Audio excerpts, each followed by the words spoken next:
Hey guys, and tonight we are going to travel back 500 years, to a place of grand palaces and grim alleyways, of immense power and profound helplessness. We are going to England, under the reign of the infamous King Henry VIII. You'll see the gleaming jewels at court and the mud on the cobblestones. You'll hear the scholars debating theology in Latin and the desperate whispers of people praying they don't catch the plague. It's a world that is, in many ways, the foundation of our own, yet it is so alien, so harsh, that it's worth stating plainly from the outset, you would most likely not survive a single day.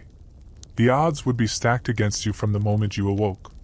So, before you get too comfortable, take a moment to like the video and subscribe, but only if you genuinely enjoy what I do here. It helps the channel find other people like you, who enjoy drifting off into the strange landscapes of the past. As always, I love to see how far these stories travel, so please feel free to post your city or country and the local time in the comments. It's always a quiet thrill to see our little community of history sleepers spanning the globe. Now, let's turn down the lights, maybe switch on a fan for some gentle noise, and let's begin our journey together. There is no gentle chime, no gradually brightening sunrise alarm. Your first sensation of the day is not sight or sound, but a deep, penetrating cold. It's a damp cold that seems to emanate from the very earth beneath you, seeping through the thin straw-stuffed sack that serves as your mattress. You are lying on the floor of a one-room house, or perhaps on a low wooden frame that does little to lift you from the drafts. You pull the single, coarse woolen blanket tighter around your shoulders. It's scratchy and smells faintly of wood smoke, sweat, and something vaguely animal. You try to burrow deeper, to find a pocket of lingering warmth from your own body heat, but it's a losing battle. The night has stolen it all. You lie still for a moment, suspended in that state between sleep and awareness. There are no windows as you know them, just small, unglazed openings covered by wooden shutters or stuffed with rags, leaving the room in an oppressive, near-total darkness. The only way you know morning is approaching is a subtle shift in the quality of the air, a certain thinning of the blackness that you can feel more than see. That, and the stirring of others. You are not alone. Of course, you are never alone. The concept of personal privacy has yet to be invented. You can hear the slow, heavy breathing of your father from the slightly larger bed frame in the corner, the rustle of your siblings pressed together for warmth on a similar pallet nearby. And then, another sound. A low grunt and a snuffle from the far side of the room. That's Beatrice, the family pig, who is a much more valuable asset than you are and therefore gets to share the relative safety of the house at night. Slowly, you open your eyes, letting them adjust. The shapes of your world begin to emerge from the gloom, the low, soot-blackened roof beams just a few feet above your head, the dark, uneven walls made of wattle and daub, a lattice of woven branches packed with a mixture of clay, soil, straw, and dung. This, you realize with a dawning, modern horror, is the source of that pervasive damp, earthy smell. The walls are literally made of mud and manure. They keep the worst of the wind out, but they hold the cold and the damp in. Historians still debate whether the life of a typical Tudor peasant was one of unrelenting, bleak misery, or if there were sustained moments of genuine joy and community that the stark historical records simply fail to capture. Lying here, in the cold, smelly darkness, you're leaning heavily toward unrelenting misery. A hacking cough erupts from your father. It's a deep, chesty, permanent kind of cough, the kind that everyone over the age of 30 seems to have. It's the soundtrack to your morning. That cough is the signal. The day is beginning. There is no option to hit snooze, no calling in sick. Sickness is not an inconvenience, it's a potential death sentence, and unless you are literally unable to move, you are expected to work. You hear your mother begin to stir, the rustle of her movements followed by the clink of a pot. She is getting up to restart the fire in the central hearth, the single source of heat and light in your home. You sit up, swinging your legs off the straw pallet. The floor is cold, hard-packed earth. You don't have slippers. You don't even really have shoes, just rough leather turn shoes that are probably still damp from yesterday. The air is thick enough to taste.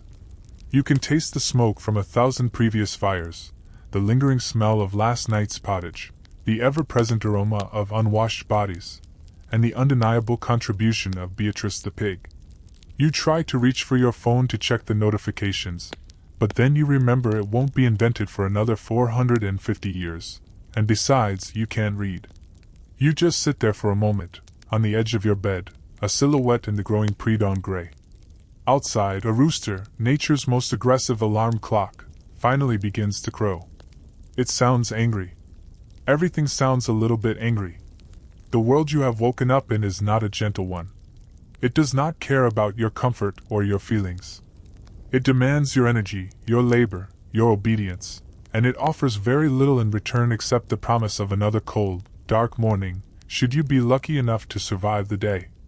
The simple act of waking up has already been an exercise in enduring discomfort. And as your mother coaxes a flame to life in the hearth, casting the first flickering, dancing shadows across the muddy walls of your home, you understand that the challenges have only just begun. The flickering firelight from the central hearth pushes back the gloom, but it comes at a cost. Your one-room home has no chimney. That's a luxury for merchants or prosperous yeomen. Instead, the smoke simply rises, hitting the thatched roof and mushrooming outwards, filling the upper half of the room with a perpetual haze that stings your eyes and coats every surface, including the inside of your lungs, with a fine layer of soot. It's a slow-motion health hazard that nobody recognizes yet. Your first conscious thought of the day, now that you're fully awake, is not about what you'll accomplish or what you hope to see. It's about the pot. The chamber pot. It sits in the corner, a simple, wide-mouthed earthenware vessel. And it is your turn to empty it. This is a task that rotates through the children, and a deep, primal sense of injustice tells you that you did it 2 days ago, but arguing is pointless. Protesting would earn you a cuff on the ear and you'd still have to do it. So you rise. The cold earth floor feels unforgiving against the soles of your bare feet. You shuffle over to the corner, trying not to breathe through your nose. The pot is heavy. It's a communal vessel, used by every member of the family throughout the night. This is less of a private bathroom and more of a group project where everyone gets a failing grade. You hoist it carefully, the cold ceramic biting into your hands. Your main goal is not to spill it. That is your only goal. You navigate the small, cluttered space, stepping around the sleeping forms of your younger siblings. Beatrice the pig gives a sleepy snort as you pass. She, at least, has the good sense to relieve herself on the straw in the far corner. You reach the door, a simple plank of wood that scrapes open with a groan. The wave of air that hits you is shockingly cold, but also fresh. It's a relative freshness, of course. The air still carries the smell of wood smoke from every other house, the stench of manure, and the damp smell of the nearby river, but compared to the concentrated atmosphere of your house, it's like a spring breeze. You scurry a few feet from the door and empty the contents of the pot into the shallow ditch that runs past your hovel. It joins the rest of the neighborhood's effluent, a sluggish, stinking stream of household and human waste that will eventually find its way to the river. The same river, you recall with a grimace, from which you'll later fetch your drinking water. Now for the morning ablutions. You grab a wooden bucket and head towards the communal well in the center of your small village, or perhaps just down to that same sluggish stream if you're particularly unlucky. The water you haul back is bitterly cold, and you pour a small amount into a single wooden bowl. This bowl is for everyone. You are first, so the water is at its cleanest. You cup your hands, splash the icy water on your face, and rub vigorously. There is no soap. Soap is a costly luxury, made from animal fat and harsh lye, used primarily for washing clothes, and even then, only sparingly. Your skincare routine consists of cold water and friction. You look at your reflection in the bowl. It's a distorted, wavering face, pale and grimy around the edges. You can see the faint red tracery of broken capillaries on your cheeks from the constant exposure to wind and cold. As you dry your face on a piece of linen that feels more like sandpaper, you might ponder the hygiene of the wealthy. You've heard tales. They use scented soaps, perfumes from France, and have dedicated servants to bring them warm, rose-infused water. But they also engage in practices that seem bizarre. You've heard whispers that noble ladies use wine to wash their faces and that some concoctions for smooth skin involve ingredients you'd rather not think about. There's a persistent, though likely exaggerated, rumor that the truly vain use crocodile dung as a face pack. You glance at Beatrice's corner of the room and decide you'll stick with the cold water.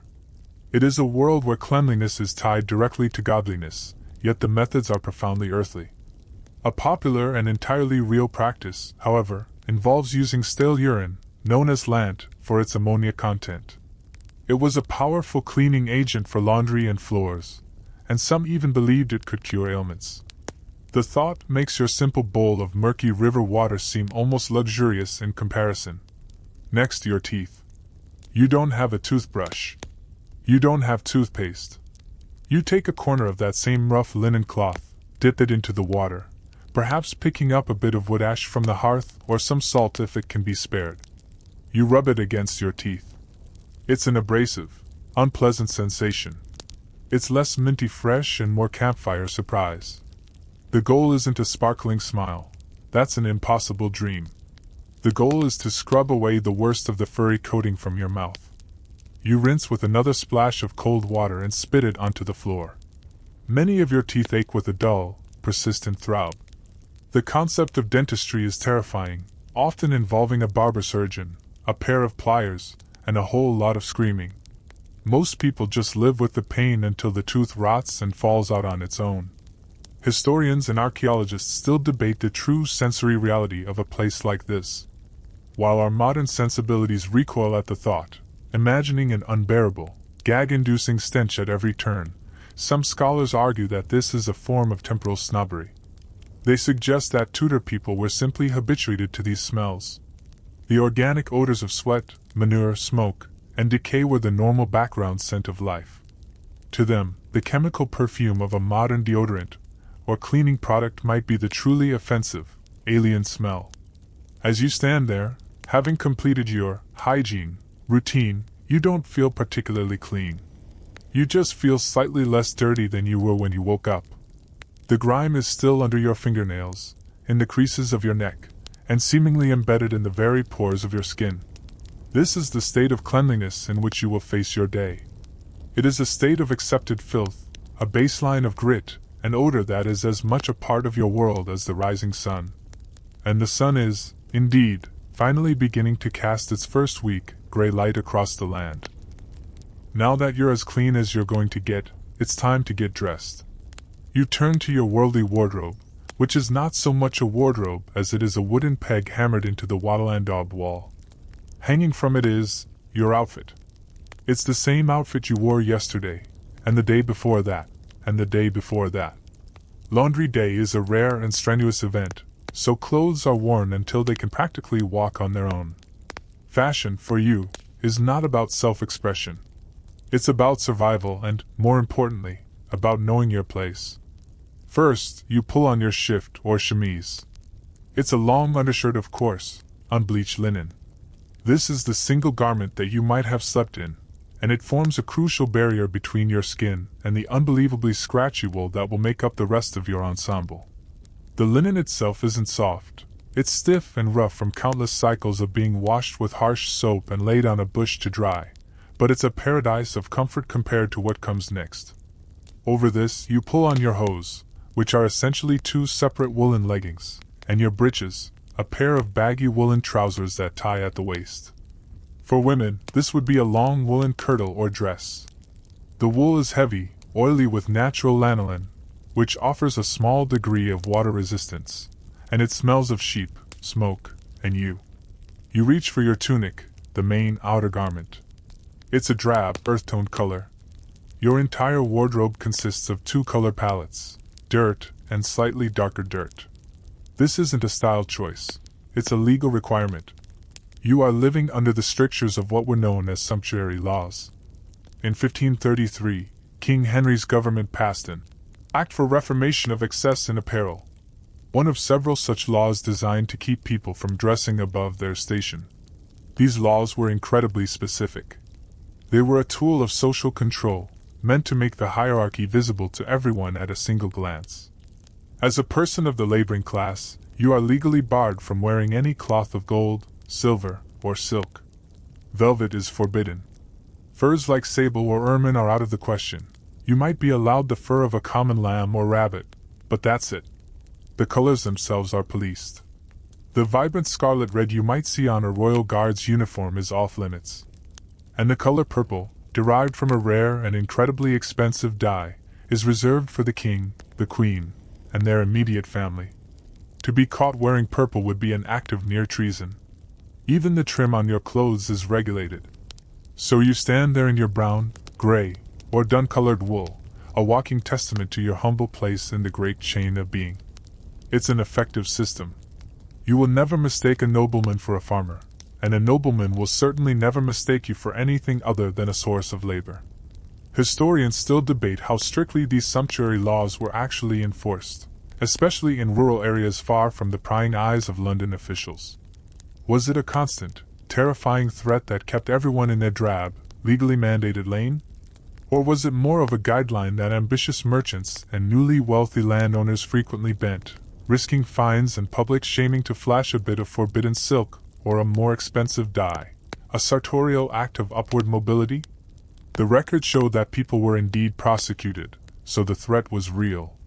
For you, at the bottom of the ladder, there is no ambiguity.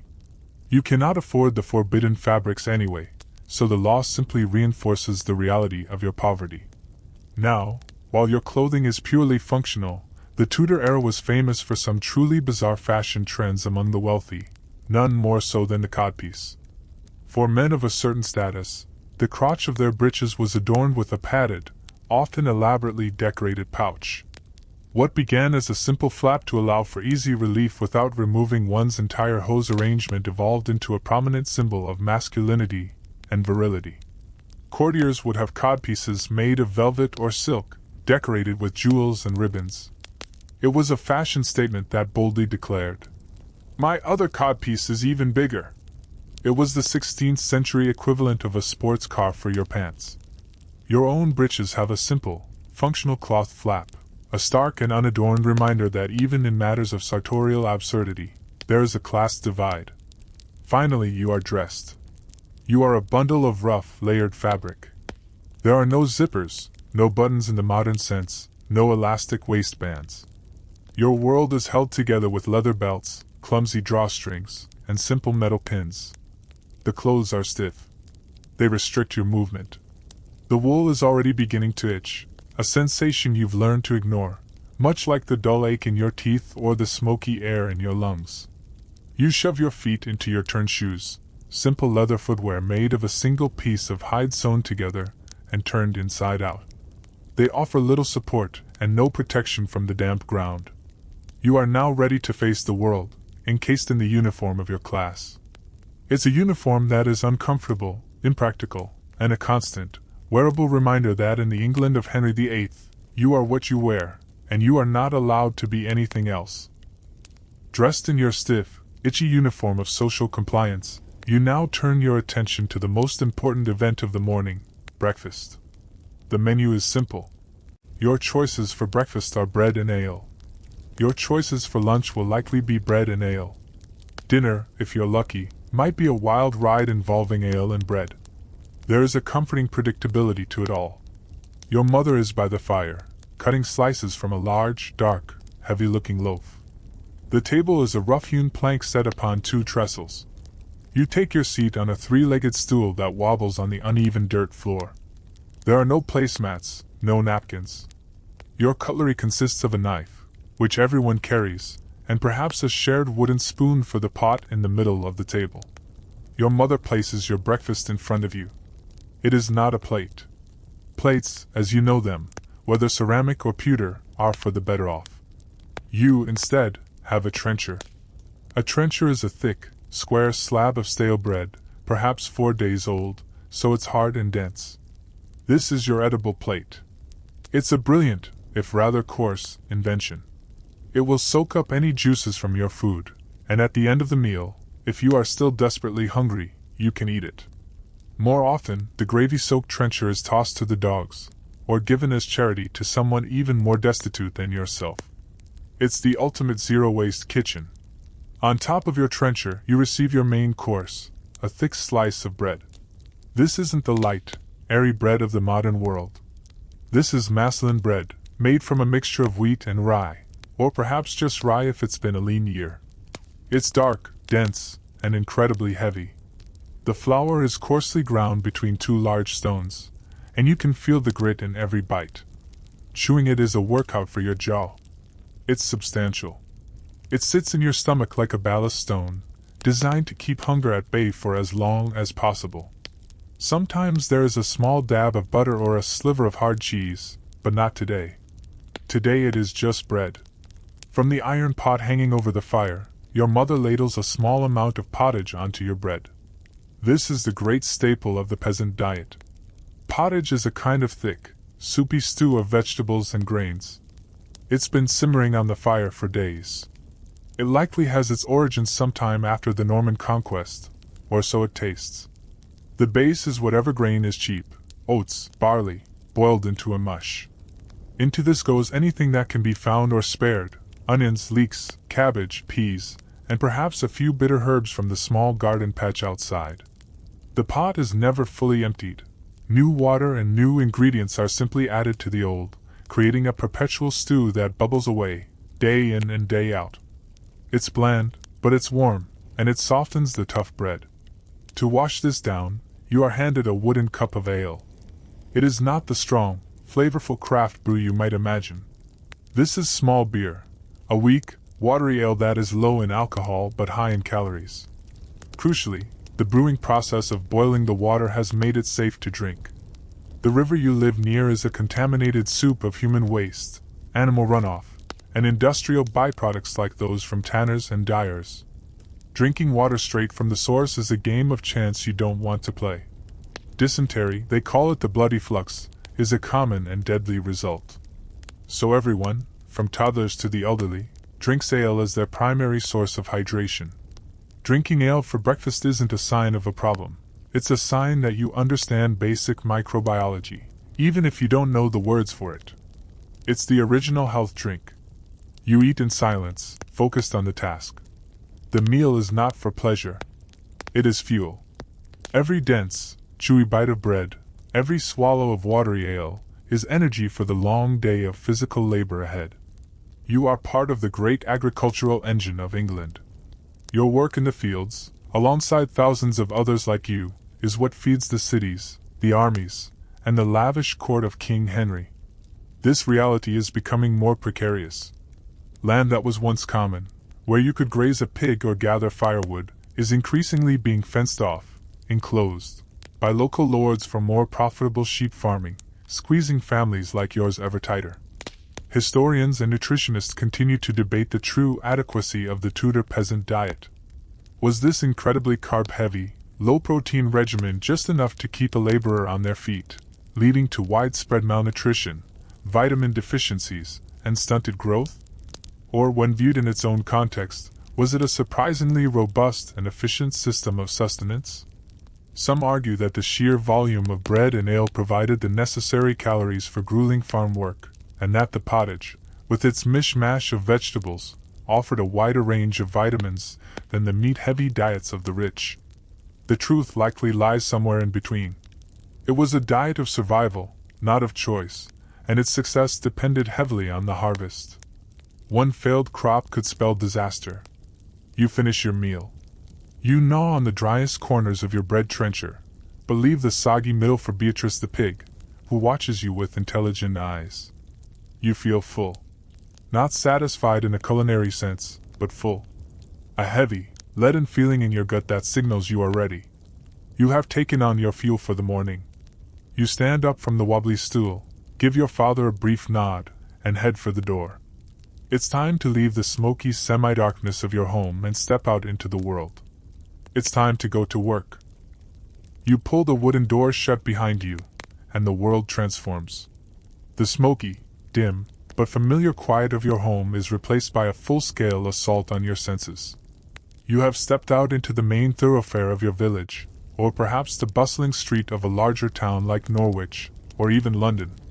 The ground beneath your feet is not paved or tarmacked. It is a treacherous landscape of mud, straw, animal droppings, and discarded household waste. The street is less of a road and more of a collaborative art project in filth, to which every resident is an enthusiastic contributor. That ditch you emptied your chamber pot into? It runs right along here, a sluggish open sewer separating your hovel from the main path. The smell is the first thing that hits you. It's a complex, layered aroma, the sharp ammonia of urine, the earthy decay of rotting vegetables, the smoke from 100 chimneys, the metallic tang from a nearby blacksmith, and the overwhelming, ever-present scent of humanity packed too closely together. You begin your morning commute. This is not a peaceful stroll. It is a strategic navigation of hazards. Your eyes are constantly scanning the ground, not out of idle curiosity, but to avoid the worst of the muck. You walk with a careful, deliberate gait, because a misplaced step could mean sinking ankle-deep into something you'd rather not identify. Animals are everywhere. Chickens scratch in the refuse, scrawny dogs dart between legs, and the occasional pig, like your own dear Beatrice, snuffles along looking for a tasty morsel.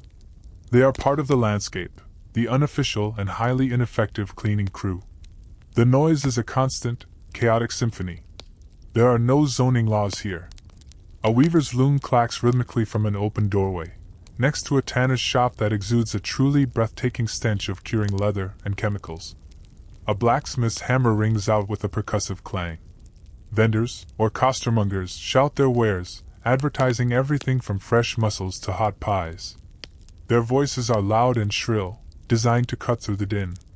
You hear babies crying, people arguing, a dog barking ferociously at a passing cart whose wooden wheels rumble and groan over the uneven surface. It is the sound of a world without noise regulations, a world that is always on, always loud. As you walk, you stay close to the buildings. This is a crucial survival tactic. You need to keep an eye, or rather an ear, on the windows above you. In the tightly packed urban centers, there is no indoor plumbing. The solution for a full chamber pot on the second floor is simple and direct.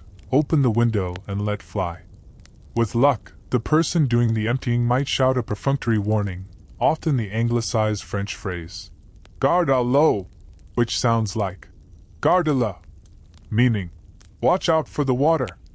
But they might not. A moment's inattention could result in a truly catastrophic start to your day. The Garde-la system is the original splash zone, and you did not pay for premium seating. This was the great challenge of the Tudor city. While the population was growing, sanitation technology had not caught up. There were no sewer systems. Officials did try to keep things in order. Major cities hired men called rakers, whose job it was to scrape the worst of the filth from the main streets and cart it away to designated dumps outside the city walls. But it was a monumental, unending task. For every cartload they removed, 100 more windows would open, 100 more buckets of waste would be tossed out. The River Thames, in London, was both the main source of drinking water for many and the city's largest open sewer. The street is also crowded with people. Navigating the throng is a full-contact sport. Personal space is still in beta testing and the developers have given up. You brush shoulders with 100 strangers, each encased in their own aura of sweat and wood smoke. This constant, jostling proximity is how diseases like the plague or the sweating sickness can spread so terrifyingly fast. You pull your tunic tighter and try to make yourself small. It's in this press of bodies that crime flourishes. Cut purses and pickpockets thrive, their nimble fingers searching for the small leather pouches that hang from people's belts. You have nothing of value, which is its own form of security, but the threat feels real. You see a man with a hard, calculating face watching the crowd and you instinctively avert your gaze. There is a continuing academic debate over the real social dynamics of a street like this. Was it a true melting pot, a chaotic but vibrant sphere where all classes, merchants, artisans, laborers, even the occasional passing noble, were forced to rub shoulders, creating a unique public forum? Or was it a far more segregated space than it appears? Scholars point out that the wealthy would often travel on horseback or, for the truly elite, be carried in a litter by servants. They were literally elevated above the filth and the commoners, their fine silks and velvets protected from the squalor you are currently wading through. Their experience of the street was entirely different from yours, a journey viewed from a safe and superior distance. You finally turn a corner, leaving the most crowded part of the thoroughfare behind you. Your destination is in sight, a wide, muddy field just on the edge of town. Your journey of perhaps half a mile has taken you 20 minutes. It has been an exercise in vigilance, a test of your ability to process a dozen simultaneous threats to your dignity and well-being. You have successfully avoided the ankle-deep puddles, the darting dogs, the flying waste from above, and the man with the hungry eyes. You have survived your morning commute. Now, the real work can begin. You have arrived at your office. It is a vast, open field, recently plowed, stretching out towards a line of distant trees. There is no building, no reception desk, no cheerful colleague to greet you. Your job description is simple: perform strenuous physical activity until you can no longer stand. The benefits package includes a spectacular view of some mud and the fresh country air, which is a significant improvement over the city. Your supervisor is the landowner's reeve, a stern man with a face like cured leather, whose primary management technique is shouting. He stands by a cart, assigning the day's tasks to the dozen or so laborers who have gathered, all of you a collection of brown and gray woolen tunics against the brown of the earth. Your task for today is weeding and clearing. The field has been plowed for spring planting, but it is riddled with stubborn thistles, docks, and stones that could break the blade of the precious seed drill. You are handed a simple tool, not much more than a sharpened piece of iron on a wooden handle, and assigned a long row that seems to stretch to the horizon. You bend at the waist, and you begin. The work is methodical, repetitive, and mind-numbingly dull. You grab a clump of weeds, dig your tool into the soil to loosen the roots, pull, and toss it into a growing pile. Then you see a stone, pry it from the sucking mud, and carry it to the edge of the field. You take 2 steps forward. And you do it again. And again. And again. The sun, which was a weak, watery presence when you started, begins its slow climb into the sky. It burns off the morning mist, and soon you can feel its warmth on your back. That warmth quickly becomes an oppressive heat. There is no shade in the middle of the field. Sweat begins to bead on your forehead, tracing clean paths through the grime on your skin. It drips into your eyes, stinging them. Your back, bent into an unnatural curve, begins to ache. First, it's a dull protest, but after an hour, it's a burning complaint that you must learn to ignore. Your hands, though callous, begin to feel the strain. The rough wood of the tool handle rubs them raw. You don't have gloves. Gloves are a luxury. Your body is your primary tool, and it is being worn down, day by day. You are a wage laborer, a growing class of people in Tudor England. You don't own this land. You are not a serf, legally bound to it like your ancestors might have been. You are, in a sense, a freelancer, but one with no leverage. You are paid for a day's work, and your wage is pitifully low. A full day of this backbreaking labor, from sunrise to sunset, will earn you perhaps 4 pence. With that, you must buy the bread to feed your family, the ale to drink, and hope there is something left over for the rent on your hovel. The government, in its wisdom, has even passed laws like the Statute of Artificers, which, among other things, fixes maximum wages. It is illegal for your employer to pay you more than the prescribed rate, and illegal for you to demand it. It is a system designed to keep labor cheap and plentiful. There's a persistent debate among historians about the degree of agency a worker like you could actually exercise. Were you simply a powerless cog in an economic machine, completely at the mercy of landowners, bad harvests, and fixed wages? Or did you possess subtle forms of power?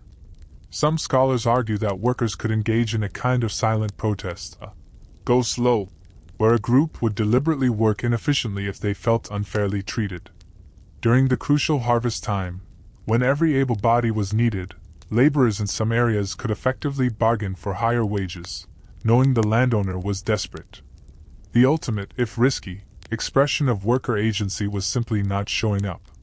You would have heard tales from the artisans in the towns of St. Monday. This was a widespread, unofficial tradition of workers simply deciding not to work on Mondays, declaring it a day of rest and recovery from Sunday's drinking and festivities. It was a self-declared holiday, a thorn in the side of every master craftsman and employer who railed against the idleness and indiscipline of their workers. You, a farmhand, could never get away with such a thing. The reeve is watching you from the edge of the field right now. But the very idea of it, a day taken back from the relentless cycle of work, is a small, private dream. The work is not just exhausting, it is dangerous. Your simple weeding tool could slip and cause a nasty gash. A blister on your hand could fester and become infected in this filthy environment. An infection could lead to a fever, and a fever could lead to death. If you were working with the plow, the heavy, temperamental ox could kick or crush you. There is no health insurance, no sick pay, no workers' compensation. If you get injured and cannot work, you do not get paid. Your family does not eat. Every moment of inattention carries a risk far greater than a simple reprimand from the reeve. The sun reaches its zenith. It is midday. The reeve finally calls for a halt. You straighten your back with a deep groan, the muscles screaming in protest. You have been working for 6 hours. You trudge to the edge of the field and collapse onto the grass. Your lunch, which you carried with you, is a hunk of the same bread you had for breakfast and a leather flask of small beer.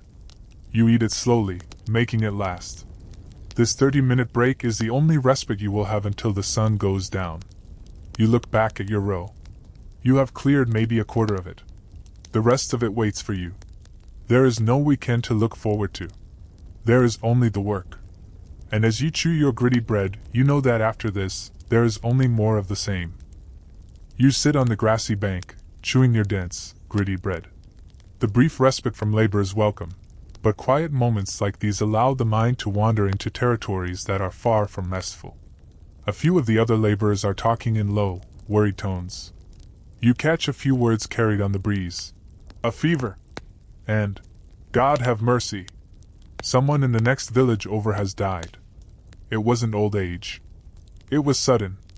This is the shadow that hangs over every single day of your existence, the random, terrifying specter of disease. It's a fear more profound and constant than the fear of hunger or the landlord. It is a lottery, and you have no idea if your number is about to be called. There are 2 great terrors that haunt your world. The first is the old enemy, the great pestilence, the plague. Your grandparents' told stories of it, how it could sweep through and leave a village half empty. You know the signs to look for, the high fever, the weakness, and the dreaded bubo, a hard, painful swelling in the armpit or groin that was a virtual death sentence. But in your lifetime, there is a new, perhaps even more frightening disease. They call it the Sudor Anglicus, the English sweating sickness. It is a uniquely Tudor terror. It arrives with shocking speed. A person can be healthy and strong at their breakfast, feel a sudden chill in the afternoon, and be dead by nightfall. The sickness begins with a sense of apprehension, followed by violent cold shivers, dizziness, and a hammering headache. Then comes the sweat. Not a normal sweat from heat or hard labor, but a profuse, drenching, foul-smelling sweat that pours from the body. It leads to frantic thirst, heart palpitations, and delirium. The whole terrifying episode can last just a few hours. Survival often depends on enduring the full 24-hour cycle without giving in to the urge to drink cold water, which was thought to be fatal. What makes it so terrifying is its unpredictability. Unlike the plague, which often festered in the poorest, most crowded quarters, the sweat could strike anywhere. It carried off rich merchants, strong noblemen, and even those close to the king himself. It was an invisible, democratic reaper. The reeve, hearing the talk, spits on the ground. Idle hands lead to fearful minds, he barks. Finish your meal. But the fear is already there, a cold knot in your stomach that has nothing to do with the heavy bread. You instinctively touch the small leather pouch tied to your belt. Inside is your personal defense against disease, a dried toad's leg and a sprig of dried rosemary. It's ridiculous, but everyone has a similar charm. It's a desperate grasp for some semblance of control in a world where you have none. Your public health strategy, and that of everyone around you, is a mixture of folk magic and flawed medical theory. The learned doctors, who you will never meet, believe that disease is carried on. Miasma, or bad air. To combat this, wealthy people carry pomanders, ornate metal balls filled with expensive and sweet-smelling ambergris, musk, and spices, which they hold to their noses in foul-smelling places. You make do with a small handful of clover and yarrow, a posy of wildflowers, that you occasionally sniff. It's about as effective as trying to stop a tidal wave with a picket fence, but it's all you have. Others burn bundles of juniper or even foul-smelling tar in their homes, hoping the stronger smell will drive out the weaker, disease-ridden one. The official medical practice is based on the ancient theory of the four humors. The leading medical theory is that your body is a vessel containing four liquids, or humors: blood, phlegm, yellow bile, and black bile. Perfect health is a state of perfect balance between them. Sickness is an imbalance. Therefore, the cure is to rebalance them. Is the patient feverish and red-faced? They clearly have too much blood. The solution is bloodletting, opening a vein to drain the excess. Is the patient pale and listless? Too much phlegm. They are given substances to induce vomiting or sweating. These cures, prescribed by barber surgeons and wise women alike, often weaken the patient so much that they hasten the very death they were meant to prevent. Even now, centuries later, historians and epidemiologists still debate the true identity of the sweating sickness. The detailed descriptions left by Tudor chroniclers do not perfectly match any disease we know today. Was it a now extinct and particularly virulent strain of influenza? Was it a form of hantavirus spread by rodents? Could it have been anthrax? The mystery remains, making it one of Tudor England's most chilling and enduring enigmas. To you, however, it is not an academic puzzle. It is a clear and present danger. Someone coughs, a dry, rasping sound from down the line of laborers.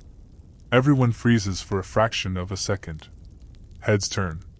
It's the Tudor version of hearing a phone ring in a movie theater, a sudden, shared spike of communal anxiety. The man just shrugs, thumps his chest, and takes a swig of ale. The moment passes. But the fear lingers. It's in the back of your mind as the reeve orders you all back to your feet. The 30-minute reprieve is over. You push the thoughts of fevers and sweats and dried toads' legs away. You must focus on the task at hand, the rhythm of the work, the ache in your back. But the shadow is there, stretching long and thin beside you in the afternoon sun. It walks with you as you bend once more to the earth. The reeve calls an end to the day's labor as the sun begins its long, slow descent, painting the clouds in shades of orange and gray. Your back is a tapestry of aches, your hands are raw, and your entire body feels heavy with fatigue. The walk home should be a time for quiet reflection, but your path takes you back through the center of the town, and as you approach the main square, you notice the sounds of the day have not subsided. In fact, they have grown louder. A crowd is gathered. There is shouting, laughter, and a palpable sense of excitement in the air. This isn't a riot, it's entertainment. You push your way through the throng of bodies, your curiosity getting the better of your exhaustion. In the center of the square, next to the market cross, is the source of the commotion. A man is in the stocks. He's a local baker, you think, someone you vaguely recognize. He is seated on a low bench, his head and hands locked into the heavy wooden frame of the pillory, forcing him into a permanent, humiliating bow. His crime is written on a piece of parchment nailed to the wood above his head for those who can read it. For selling false bread with sand in the flour. He is on display for the entire town to see, a living monument to the consequences of petty fraud. This is the Tudor equivalent of primetime television, and audience participation is not just encouraged, it's expected. This is not a somber application of justice. It's a raucous community event. People are pointing, jeering, and laughing. Children, freed from their chores, dart daringly close to the trapped man, shouting insults they've learned from their parents. A vendor is doing a brisk trade in hot pies and weak ale, his voice cutting through the din. You pull the last crust of bread from your pouch and chew on it slowly, your eyes fixed on the scene. It is a grimly fascinating spectacle. The purpose of this ritual is not just to punish the baker. It is a powerful message from the authorities to everyone gathered here. It is a piece of state-sponsored theater designed to reinforce the social order. Justice in your time is not something that happens behind closed doors. It must be public, visceral, and memorable.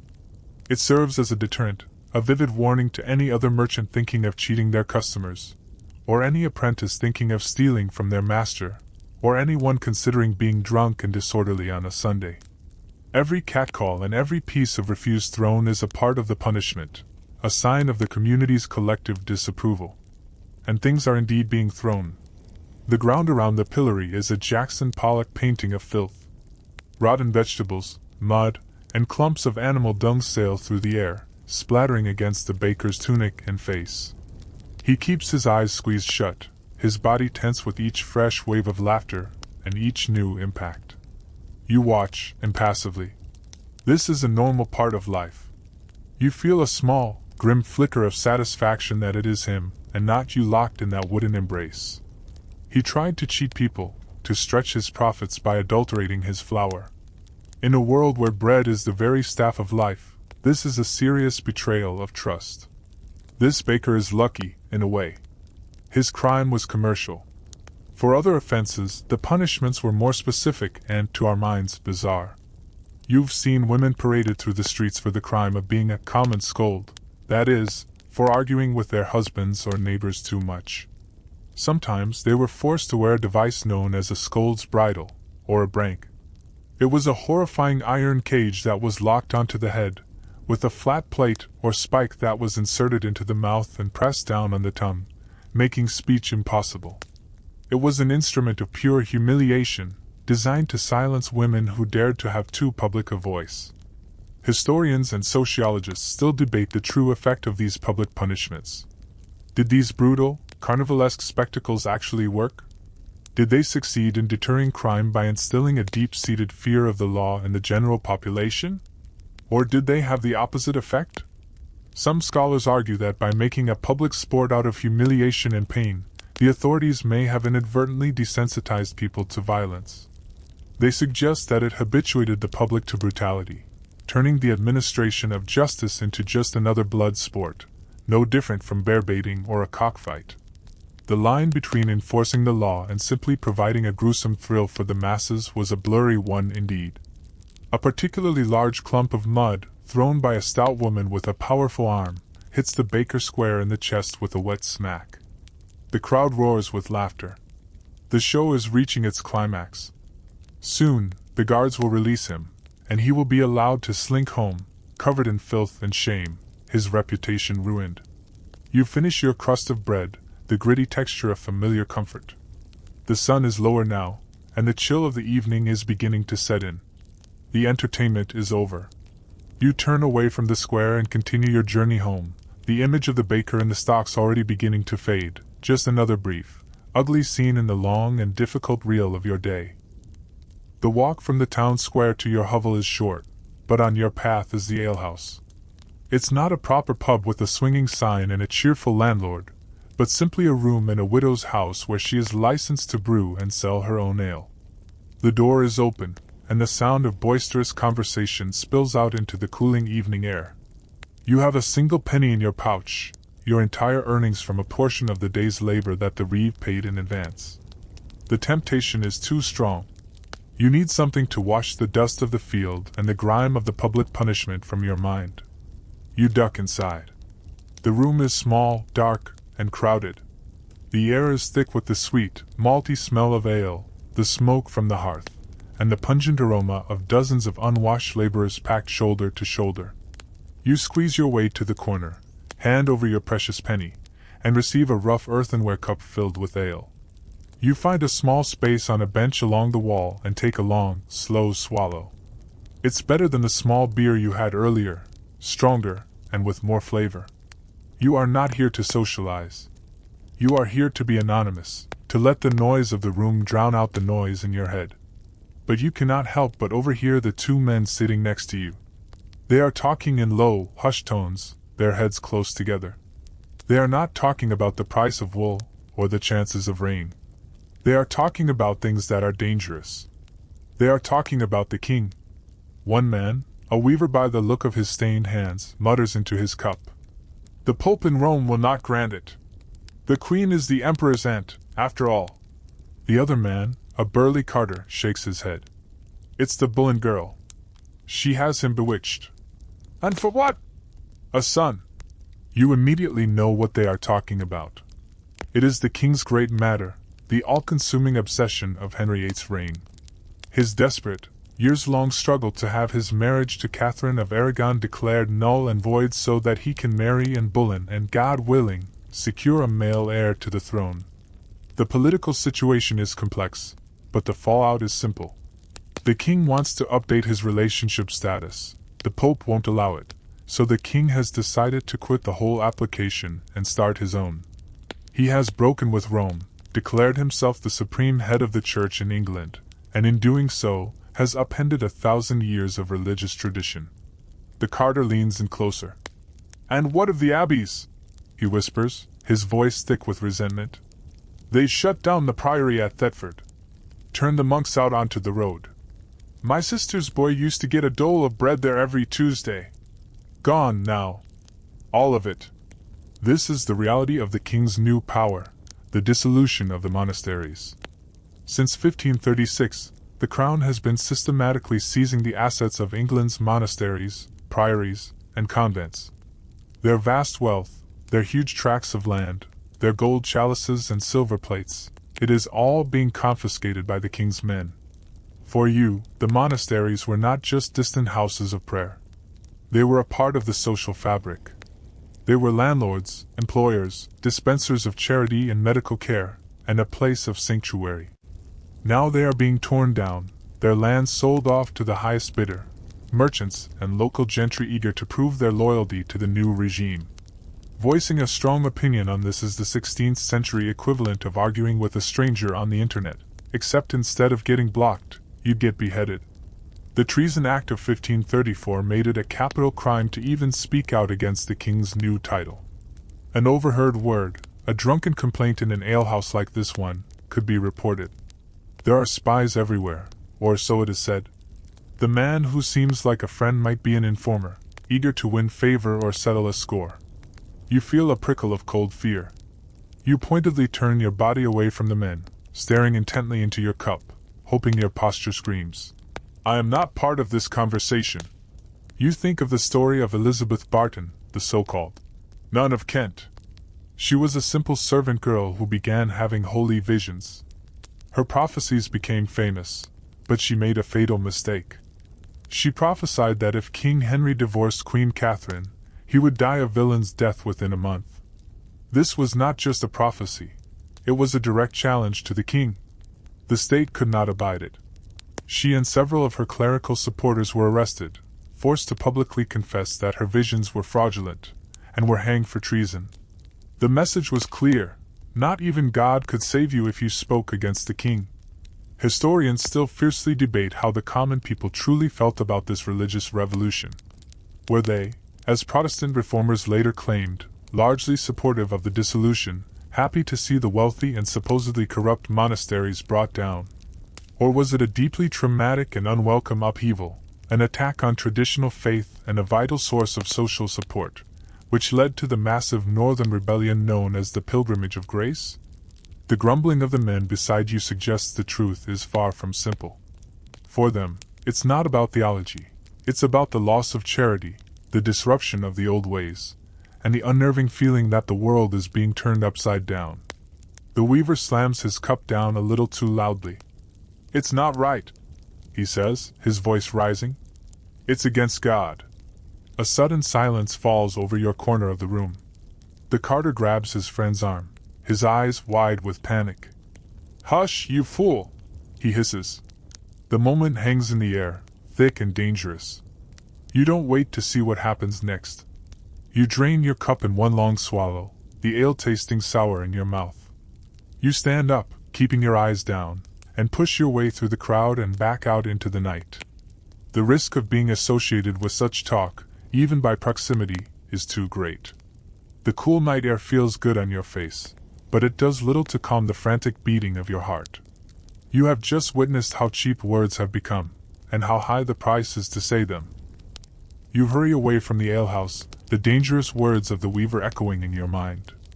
The relative anonymity of the crowded room has been shattered, replaced by a chilling sense of exposure.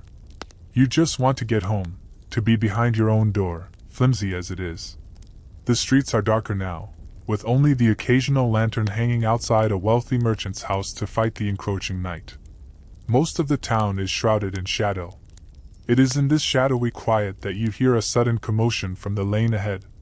It's not the cheerful chaos of the pillory crowd, but something sharper, more desperate. Peeking around the corner of a building, your heart hammering against your ribs, you see it. The town constable, a portly butcher who holds the post for the year, is there with 2 members of the nightly watch. They are not a professional police force. They are your neighbors, compelled by law to take their turn protecting the town. The local law enforcement is essentially a neighborhood watch program, but with more pointy sticks and absolutely zero de-escalation training. They are dragging a man out of a small doorway, the very same weaver whose foolish, brave words had silenced the alehouse just moments before. His wife is clinging to his arm, weeping, while his children wail from the doorway. "He meant nothing by it," she cries. "It was the ale talking." The weaver himself, his face pale with terror in the torchlight, struggles against their grip. "I am a loyal subject of the king. I said nothing." But it is useless. An accusation has been made. The constable, puffed up with the importance of his office, shoves the woman aside. "He'll answer to the justice of the peace," he says, his voice devoid of sympathy. "Speaking against the king's majesty is treason." The word hangs in the air, cold and heavy as a block of granite. Treason. The most serious crime of all. The weaver's protests fade into choked sobs as he is half-marched, half-dragged down the lane towards the town jail, a single, stinking, windowless room in the cellar of the Guildhall. You shrink back into the darkness, your breath catching in your throat. This is the swift, brutal reality of Tudor justice. The legal principle is effectively guilty until proven, well, you're probably guilty. The right to remain silent is a wonderful idea, but it's far safer to have never spoken in the first place. An accusation, especially from a credible witness or a paid informer, is often as good as a conviction. The evidence is his word against his accusers. There will be no forensic investigation, no team of lawyers. His fate now rests in the hands of the local JP, a gentleman landowner whose loyalty to the crown is paramount. Legal historians still debate the true nature of this system. Was the justice of the peace a respected cornerstone of English governance, a local man of good standing dispensing a form of harsh but generally fair justice that kept the peace? Or was the system fundamentally corrupt, an instrument of power for the local gentry? A JP could use his authority to settle old scores, protect his own interests, and crush anyone who challenged him, all under the guise of upholding the king's law. For the weaver, the odds are not good. The JP will be far more interested in demonstrating his ruthless efficiency in stamping out sedition than in the nuanced context of a drunken remark. As you stand there, trembling in the alley, you think of the old stories your grandfather used to tell, of a time when justice was even stranger. He spoke of trial by ordeal, a system where God himself was called upon to be the judge. A man accused of a crime might be forced to carry a red-hot bar of iron for 10 paces. The wound would be bandaged and sealed. If, after 3 days, the wound was healing cleanly, he was declared innocent, touched by God. If it was festering, he was guilty. Or there was trial by cold water. The accused would be bound and thrown into a consecrated river. If he sank, the holy water had accepted him, and he was innocent, though likely drowned. If he floated, the water had rejected him, and he was guilty. While these practices were officially abolished long ago, their spirit lingers, the sense that guilt and innocence are not matters of evidence, but of a grim, predetermined fate. The weaver's fate feels no less arbitrary. You watch until the small procession disappears around a corner, the sounds of weeping fading into the night. You are left alone in the silence, with the full weight of what you have just seen pressing down on you. It was not a spectacle for entertainment. It was a cold, efficient demonstration of power. The state has long arms, and it can reach into the smokiest corner of an alehouse, into the heart of a private home, and pluck a man out, all based on a few careless words. The fear you felt before was abstract. Now it is sharp and specific. You are a witness. Did anyone see you on the bench next to him? Did anyone see you leave so quickly? Paranoia, cold and slick, washes over you. You don't walk the rest of the way home. You run. You run through the dark and empty lanes, your cheap leather shoes slapping against the cobblestones, every shadow looking like a constable, every distant shout sounding like an accusation. You don't stop until you reach your own door, fumbling with the latch, and stumble inside, back into the smoky, familiar darkness of your home. You have survived, but your innocence has been curdled by a terrifying knowledge. In the England of King Henry VIII, the most dangerous thing you can possess is an opinion. You slide the heavy wooden bar across the inside of your door, the scraping sound unnervingly loud in the sudden quiet of your home. The single room is lit by the faint, orange glow of the dying embers in the hearth. Your family is already abed, their soft breathing the only sound. But you are not comforted. The image of the weaver being dragged away is burned into your mind. The official world, the world of constables and kings and treacherous laws, feels impossibly dangerous. In times like these, when the powers of man seem so terrifying and arbitrary, your thoughts turn to other powers, older and more mysterious. You are a Christian. You go to church on Sundays, you say the Lord's Prayer, and you fear God's judgment. But your spiritual world is much more crowded than that. It is a landscape filled with 1,000 ancient beliefs that run in a deep, powerful current beneath the official doctrines of the Church. It is a world of ghosts, fairies, and spirits, a world where a sour mood can curdle the milk and an envious glance can sicken a pig. Your home's security system involves more than just a wooden bar on the door. It's a web of small rituals and charms designed to protect you from the unseen world. You glance up at the main beam of your hovel, and in the dim light you can just make out the small twig of rowan wood tucked into the thatch. It was put there to ward off evil spirits. That dried toad's leg in your pouch isn't just for the plague, it's for bad luck in general. This world of magic is not just a fantasy. The highest levels of government take it deadly seriously. As recently as 1542, the King's own Parliament passed a new Witchcraft Act. For the first time, it made witchcraft not just a sin to be judged by the Church, but a felony to be prosecuted by the state. Conjuring spirits, practicing sorcery, or using magic to find treasure were now crimes punishable by death. The state you fear for its treason laws also officially fears the power of a whispered curse. But you make a crucial distinction in your mind, a distinction everyone in your village understands. There is a difference between a witch and a cunning man, or wise woman. A witch is a figure of pure malice. A witch is someone who uses magic, or maleficium, to do harm. They are the ones who are blamed when a cow suddenly stops giving milk, when a child falls sick with a mysterious fever, or when a storm ruins the harvest. They are thought to be in league with the devil, twisted by envy and spite. To be accused of being a witch is a terrifying, dangerous thing. The cunning folk, however, are different. They are the other side of the magical coin. The local cunning woman is your doctor, your therapist, and your private investigator all rolled into one. You don't go to her to curse your neighbor. You go to her when you think your neighbor has cursed you. She can identify the source of a curse and provide a counter-charm. She can make a poultice for a wound that won't heal, mixing herbs with whispered prayers. She can create a charm to help you find a lost sheep or win the affection of a reluctant lover. Her magic is practical, helpful, and for a small fee, entirely accessible. You yourself have been to the old woman who lives at the edge of the woods, the one they call Mother Hemlock, to buy a charm for your father's cough. It didn't work, but the act of doing something felt better than doing nothing. This deep belief in folk magic has left its mark, sometimes literally, on the world around you. As you stir the embers of the fire one last time, your eyes trace the rough wooden lintel of the fireplace. Carved into the wood, so old they are barely visible, are a series of overlapping circles forming a flower-like pattern. It is an apotropaic mark, which mark, scratched into the wood generations ago to protect the house from evil spirits entering through the chimney, a known highway for malevolent forces. These symbols are everywhere if you know where to look, scratched into church pews, barn doors, and the frames of beds. They are a silent, superstitious prayer rendered in wood and stone. There is a great debate among the learned about the relationship between the official church and these ancient beliefs.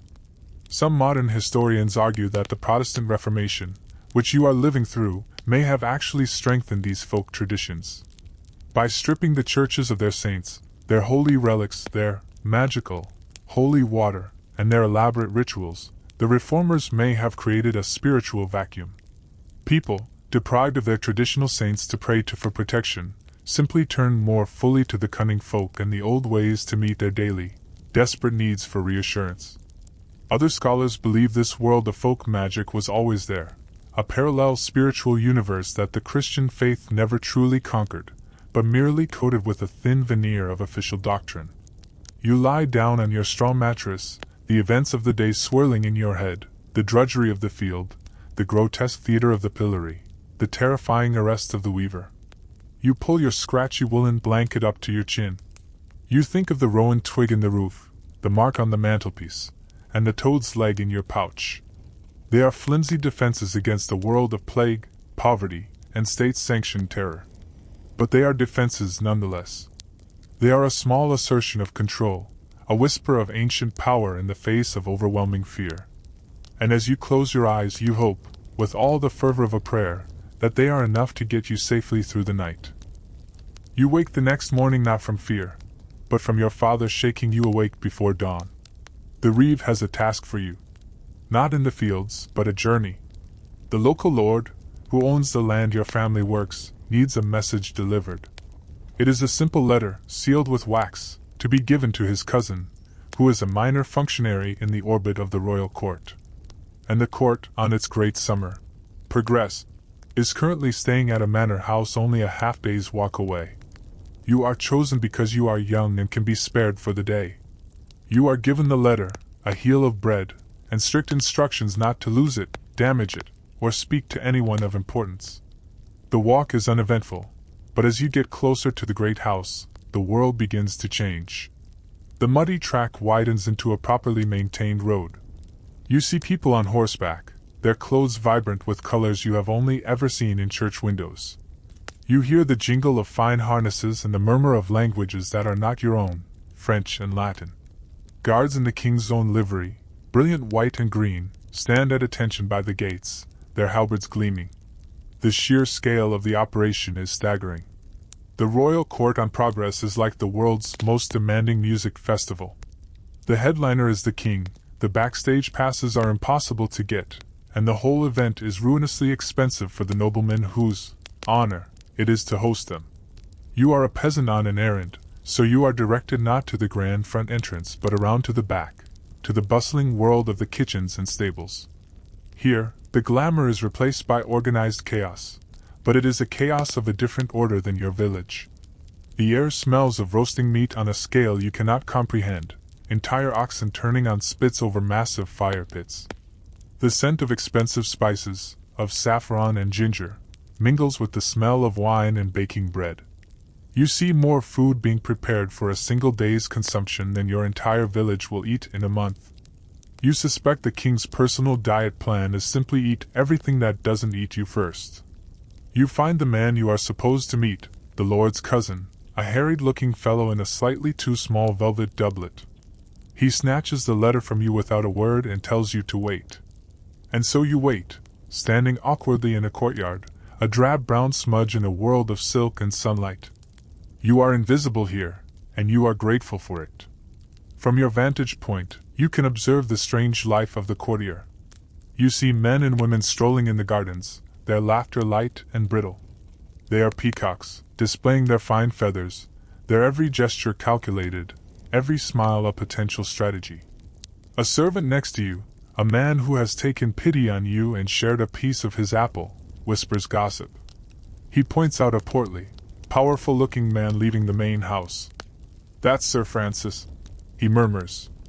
"The groom of the stool." You frown, not understanding the title. The servant chuckles. "He attends the king, in his private chambers. On the closed stool." He means the toilet. This man's job is to be the king's personal bathroom attendant. And yet, the servant explains, he is one of the most powerful men in England. He has the king's ear at his most private and vulnerable moments. He controls all access to the king's personal rooms. Great lords and foreign ambassadors must go through him. It is a career path that modern guidance counselors tend to overlook, but in the court of Henry VIII, intimacy, of any kind, is power. Historians continue to debate the true character of Henry's court. Was it, as its defenders claim, a glorious center of the English Renaissance, a hub of art, music, humanism, and sophisticated political thought? Or was it, as its critics argue, simply a gilded viper's nest? A place of suffocating paranoia where ambitious families schemed against each other, where every courtier was engaged in a constant, high-stakes game of survival, and where royal favor was a currency more valuable than gold, and just as easily lost. A single misstep, a failed policy, a poorly received joke, could lead from a seat at the high table to a cell in the Tower of London. You are about to see a small demonstration of this truth. A young man, handsome and exquisitely dressed in yellow silk, comes striding across the courtyard, clearly looking for someone. He is stopped by an older, more severe-looking nobleman. You cannot hear the words, but the tone is sharp and cold. The older man speaks for no more than 10 seconds. The young man in yellow doesn't argue. He doesn't protest. The color drains from his face, leaving it a waxy, terrified white. He bows stiffly, turns, and walks away, his confident stride now a defeated shuffle. His life has just been ruined, his career ended, his future erased in a single, quiet, brutal exchange.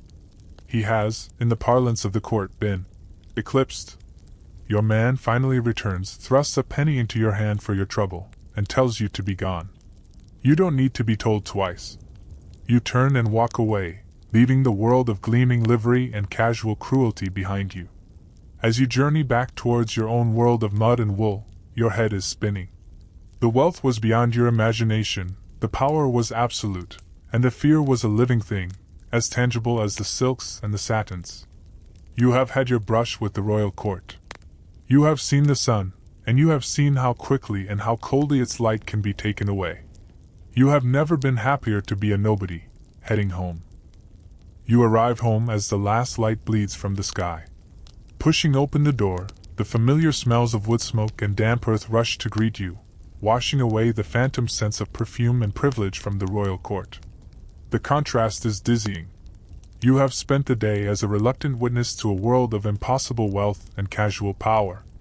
Now you are back in your own world, a one-room hovel where the greatest luxury is a fire that keeps the worst of the night's chill at bay. Your mother is tending to the iron pot over the hearth. It is time for the evening feast. The word feast is, of course, a wild exaggeration. The main meal of the day is a predictable and monotonous affair, but tonight it feels like the most comforting ritual in the world. You take your usual spot on the wobbly bench. Your father is already there, cleaning his knife on a piece of leather. The table is set. This involves placing the wooden pottage bowl in the center, and handing everyone a slice of the dense, dark bread that will serve as both sustenance and utensil. Tonight's special is pottage. It's the same as last night's special, a testament to its timeless appeal, or perhaps to the fact that it is literally the same stew, just with more water and a few extra leeks thrown in. Tonight, however, there is a small cause for celebration. A neighbor has paid a debt with a small piece of salted bacon. A few precious slivers of it have been chopped and added to the pottage, and the rich, smoky, salty flavor permeates every bite. As the single wooden spoon is passed around and you take your turn scooping the lumpy gruel onto your bread trencher, your mind flashes back to the scene at the court kitchens. The mountains of glistening meat, the pies decorated with gilded pastry, the swans and peacocks roasted and redressed in their own feathers. The memory feels like a hallucination. Here, a single strip of cured pork fat is enough to elevate a meal for an entire family. It is a stark reminder of the vast, unbridgeable chasm that separates your life from the lives of the people you saw today. You eat with your hands, using a piece of bread to push the pottage into your mouth. Your knife, which you use for everything from field work to self-defense, is used to cut the bread. Forks are a strange, newfangled invention from Italy, used only by the most fashionable and eccentric nobles. They are certainly not for you. The family shares a single drinking cup of ale, which is passed from person to person.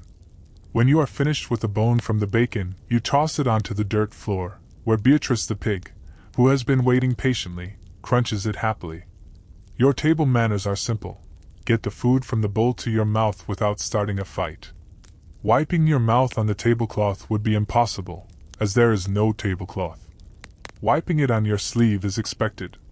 This is another way the classes are distinguished. While you are eating in this simple, communal way, the nobility are engaging in increasingly complex rituals of dining. Books are being written by scholars like Erasmus, instructing the elite on proper etiquette. Don't slurp your soup, don't pick your teeth with your knife, don't talk with your mouth full. This civilizing process is a conscious effort to separate themselves from the perceived barbarism of the common folk. And their tables are set with objects you can barely imagine. You heard a whisper at court about the king's table being set with something called a nef, an enormous, ship-shaped sculpture of solid silver or gold. It doesn't hold food. It exists solely to hold the owner's personal salt cellar, knife, and napkin. The idea of a golden boat on a table just to hold a person's salt, while you are lucky to get a few grains from a communal bowl, is so absurd it's almost funny. Historians and archaeologists, looking back, still debate which diet was actually healthier. While the nobility consumed vast quantities of red meat, game, and sugar, and drank strong wine instead of ale, their diet was incredibly low in fiber and vitamin C. They often suffered terribly from gout, obesity, digestive ailments, and rotting teeth. A peasant's diet, by contrast, while monotonous, was rich in fiber from the coarse bread and full of vitamins from the vegetables and grains in the pottage. The question is debated, was the simple fare of the commoner, born of necessity, actually more nourishing than the gluttonous feasts of the aristocracy? Staring at your gritty bread, you suspect you'd be willing to risk a bit of gout for a slice of roast beef. Your father asks you about your journey. You delivered the letter? He grunts. You nod. Yes, father. Did you see the king? Asks your younger sister, her eyes wide. You shake your head. No. Just a lot of busy people in fancy clothes. You don't mention the man in yellow silk whose life was ruined in an instant. You don't mention the terrifying power of the groom of the stool. You don't mention the cold fear that permeated the beautiful gardens. You can't. Those are concepts from another planet. They have no meaning here. Your story is simple and safe. You delivered the letter, you were given a penny, you came home. The meal is over. The pot is scraped clean of the last of the bacon-flavored gruel. The shared cup is empty. The simple, familiar ritual is complete. It has grounded you, brought you back from the strange orbit you entered today. Your world may be one of hardship and monotony, but it is straightforward. Here, the dangers are ones you understand: a failed crop, a harsh winter, a sudden sickness. You are content, for now, to be back in it. The remnants of the evening meal have been cleared away. The single wooden bowl is scraped clean and put aside, and the dirt floor is swept of any dropped crumbs by your mother's tireless hand. Outside, the world is sinking into a profound and complete darkness, a blackness that is almost absolute, punctuated only by the distant twinkle of stars in a moonless sky. There is no lingering glow of streetlights, no friendly light from a neighbor's window. Darkness, in your time, is a thick, tangible presence. The day is over. Now begins the short, precious interval between labor and sleep. Your family gathers around the only source of light and warmth left in the universe, the glowing embers of the central hearth. This is the heart of your home and the center of your evening. The entertainment lineup is a simple one. Tonight, your father, his mood softened by the bacon-laced pottage, decides to tell a story. It's an old one you have heard many times, a tale of a clever peasant boy who outwits a greedy giant, full of familiar twists and turns. You listen, not for the plot, but for the comforting cadence of your father's voice, the way the firelight plays on his face, turning his weary features into a mask of flickering shadows. Sometimes the stories are from the Bible, now told in English since the King's reforms, which still feels a little strange and new. Other times, it's just local gossip, delivered in a low voice. The light you huddle by is meager and alive. A single tallow candle, made from smelly mutton fat, sits on the mantel. It sputters and smokes, casting more shadow than light, and it is used sparingly as tallow is not free. More often, you use a rushlight. It's a simple thing, a common rush reed, peeled to reveal the pith, and then soaked in leftover cooking grease. When lit, it gives off a weak, ghostly glow for about 15 or 20 minutes before burning out. The lighting in your house has all the ambience of a horror movie. It's less warm and cozy and more is that a shadow or is the wall moving? This dim, unsteady light transforms your familiar one-room home into a place of mystery. It is in this quiet, magical atmosphere that other beliefs flourish. Your older sister has a friend visiting, and they are engaged in a whispered, giggling ritual in the corner. You know what they are doing. They are making a dumb cake. It is a form of love magic, a folk ritual to divine the identity of their future husbands. The rules are strict and ancient. They must mix the flour, water, and salt in complete silence, hence the name, dumb cake. Sometimes, more personal and unsavory ingredients were required. Once the little cakes are baked in the hearth's ashes, each girl will take one, walk backwards to her bed, and eat it. Tonight, they will supposedly dream of the man they are fated to marry. It is a hopeful, girlish magic, a small attempt to write a happy ending for themselves in a world that offers them few choices. Suddenly, a sound cuts through the night, deep and resonant. It is the curfew bell, ringing from the parish church tower. The word itself, curfew, comes from the old French couvre-feu, which means, cover the fire. This bell is the town's official bedtime alarm. It signals that all fires must be safely banked for the night, a vital precaution in a town built of dry timber and thatch, where a single stray spark could lead to a devastating inferno that could consume entire streets. The bell is also a signal that the day is officially over. The town gates are being locked. The night watch is beginning its patrol. Any respectable person should be indoors. To be caught out on the streets now is to be suspected of being a thief, a poacher, or something worse.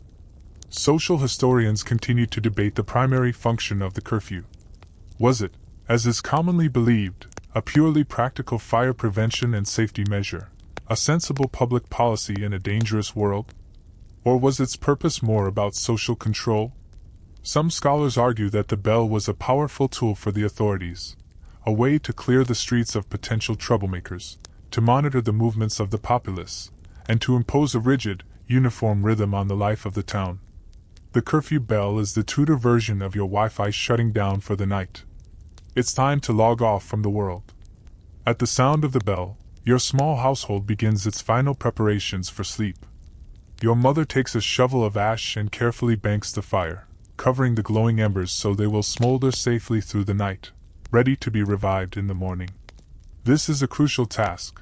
Having to relight a fire from scratch with flint and steel is a difficult and time-consuming chore. Your father takes one last trip outside into the cold darkness to relieve himself. The door is barred one final time. The rushlight burns down to a stub, sizzles, and goes out, plunging the room into near-total darkness, save for the faintest red glow from the buried heart of the fire. The day is done.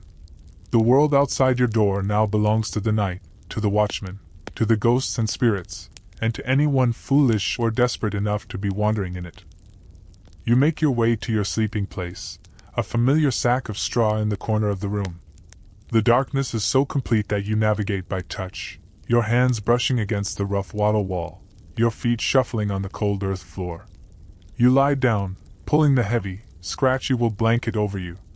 You are not alone. Your younger siblings are already here, a huddled mass of warmth you press against.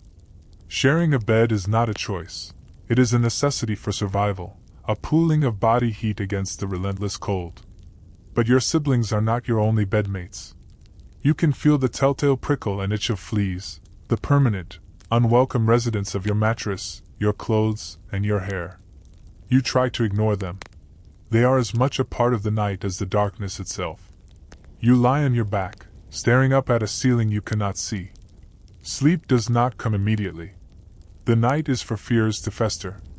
You listen to the sounds of the house, the gentle snoring of your father, a soft grunt from Beatrice the pig, the faint scratching sound within the walls that could be mice, or larger rats. Outside, the world is silent, but your mind is loud. You think of the fire. The curfew bell was meant to ensure safety, but the fear of fire is a constant, smoldering anxiety. All it would take is one stray ember, one crack in the chimney of a wealthier neighbor, and this whole tinderbox of a town could go up in flames, trapping everyone in a roaring inferno. You close your eyes and do a mental checklist of your worries. Fear of hunger, check. Fear of the sweating sickness, check. Fear of being arrested for a crime you didn't commit, check.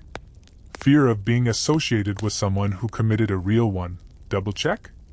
It's the Tudor version of counting sheep, only the sheep are all on fire.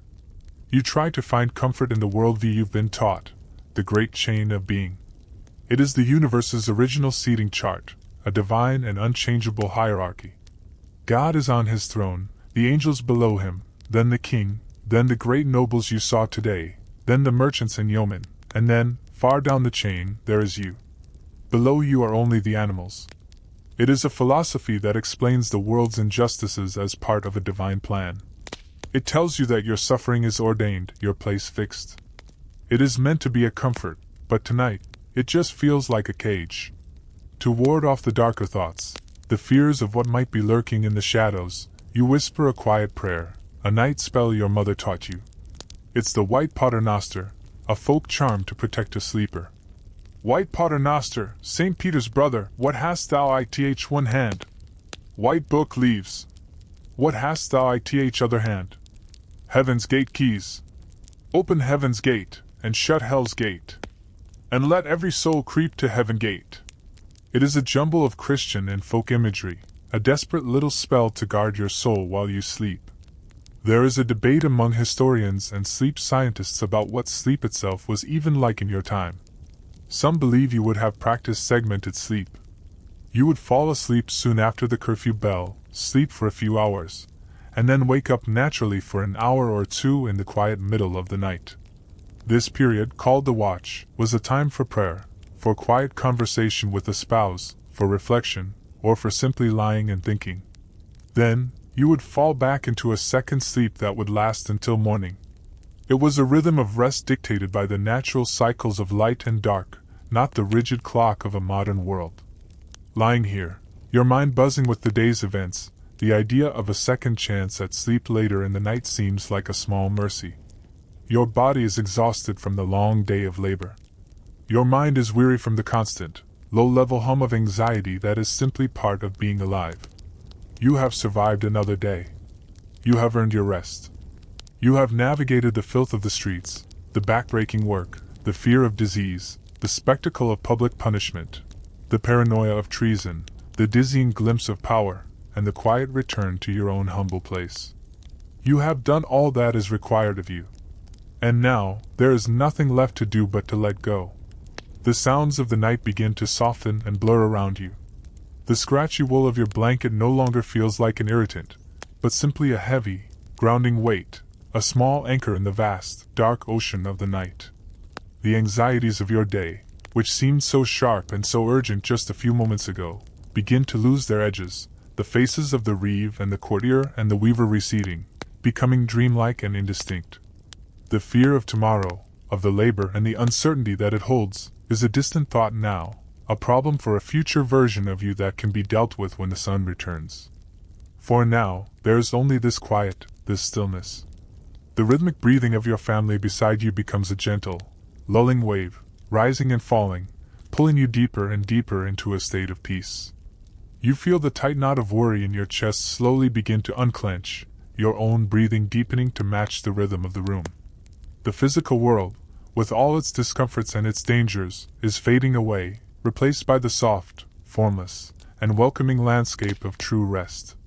You are drifting now, letting go of the day that was, with no thought for the day to come.